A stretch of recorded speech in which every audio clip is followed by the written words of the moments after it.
Well, voter turnout this year was such that most county clerks' offices were done with their tabulations of ballots before Election Day turned into the day after Election Day.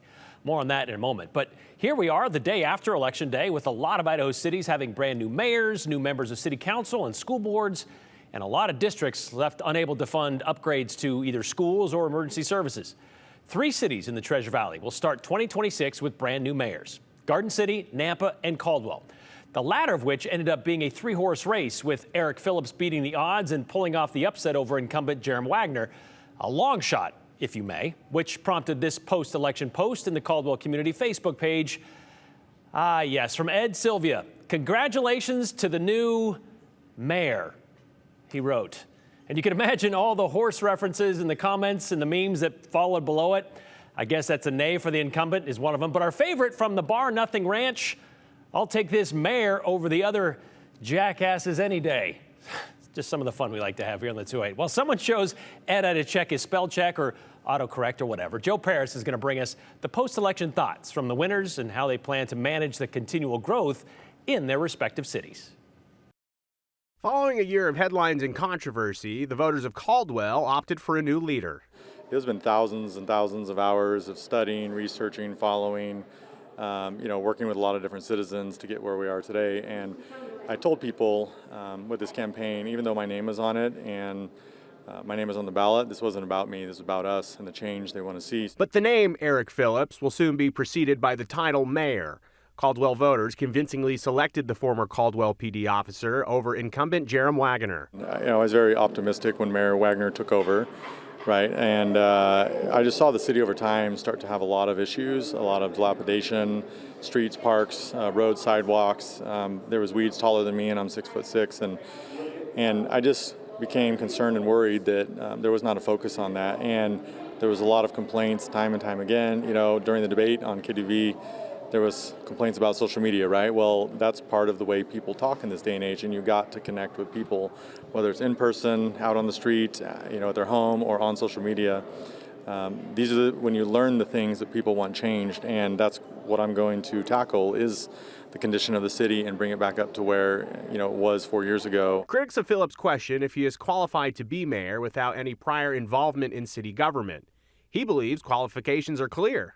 U.S. citizen, over the age of 18, and lived in Caldwell for 30 or more days. That is the only qualifications required. That being said, it's up to each and every voter to decide what they feel is best for the mayor. I've put in the time, I've put in the work, I've worked in leadership, I've spent thousands of hours studying, following these things. I've probably seen more of the meetings than some of the other elected officials, and I do appreciate their service, but once again, when you spend the time and the investment in this, you do gain the knowledge and experience. Down the road in Nampa, a familiar face in a new space. My focus was on my job, and making sure the elections go through. I think it'll probably hit me after we clear out. Rick Hogaboam had a dual role as Canyon County clerk and Nampa mayoral candidate on election night.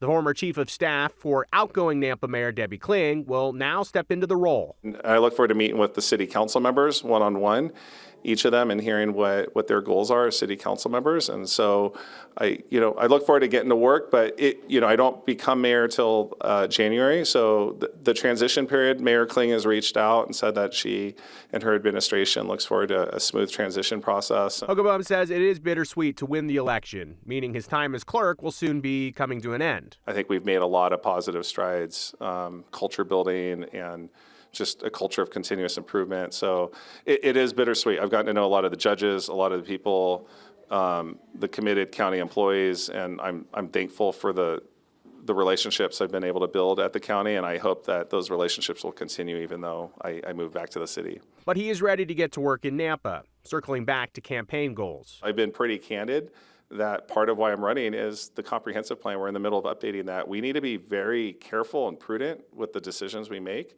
and how we work with the county, how we work with our neighboring cities. This is very important. We only get one chance to build out and grow, and we got to make sure we do it right and that we maintain our quality of life. Election night can certainly be stressful for the candidates. Just ask Garden City mayoral-elect Bill Jacobs.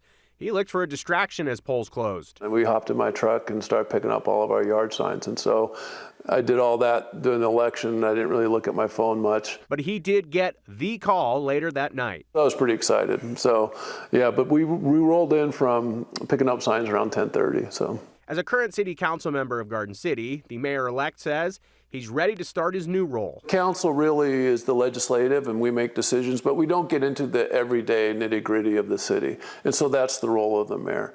And so I understand the staff, I know the staff, but I don't get into their day-to-day work. And so I'm going to need to go in, meet with them, find out, a little bit deeper dive on their processes, how things work. He outlines what success looks like in his eyes over the next 4 years. The city needs to continue to run well. John's done a great job, Mayor Evans, in running the city. So I think in 4 years, if everybody in Garden City says, this city has been well managed, well run, our quality of life is improved or been maintained as we grow, I think that's number one. We're a service organization and have I run the city well. There is certainly one commonality that all mayor-elects in the Valley are set to take head on. Throughout the Valley, I think the story on the election tonight is concerns about growth throughout the Valley, how we grow, where we grow, how fast we grow, whether infrastructure is able to accommodate growth. And I think that, that's a big story out of this election cycle. So I think area of impact, our future land use map, our comprehensive plan, all of these things I think are increasingly of great concern to our citizens to make sure that we make very smart decisions. We need to either improve on that or be willing to tap the brakes on certain types of growth to make sure we catch up to handle that, because it's not fair to people to be shutting down the streets all the time, their intersections, traffic jams, sitting in traffic forever and just making it hard to live there. And I want people, instead of saying, I want to leave this place, I can't stand anymore, I want to improve it. Okay, how are we managing the things that are coming to the city? There's growth that's going to be happening. We're going to get a new urban renewal district that's going to go in on the south side Chinnen Boulevard. Hopefully that will lead to some development, so I can see some changes, coming there. The east end continues to be developed, and we have infield development. And so there's some really big opportunities that I think are going to happen in the city. And all the action and the so-called final results are up at ktvb.com. Brian, the caveat we love to give, the results of the election will be canvassed over the next 2 weeks, and then they'll become final. We were talking about this last night, an interesting election that was taking place in Blaine County. Ketchum had a chance to kind of instill ranked choice voting when they were going to kind of redo their whole city management position. Yeah, they were going to redo how the city of Ketchum does business and go to that city administrator type role. The voters pretty significantly said no thanks on that idea. But it would have been a ranked choice vote where they would then have to vote in order of preference. I think they wanted to run the city, right? Pick five. Yeah, they would have picked five candidates on the city council, and then 3 would have gone for 4-year terms. 2 would have gone to the 2-year terms.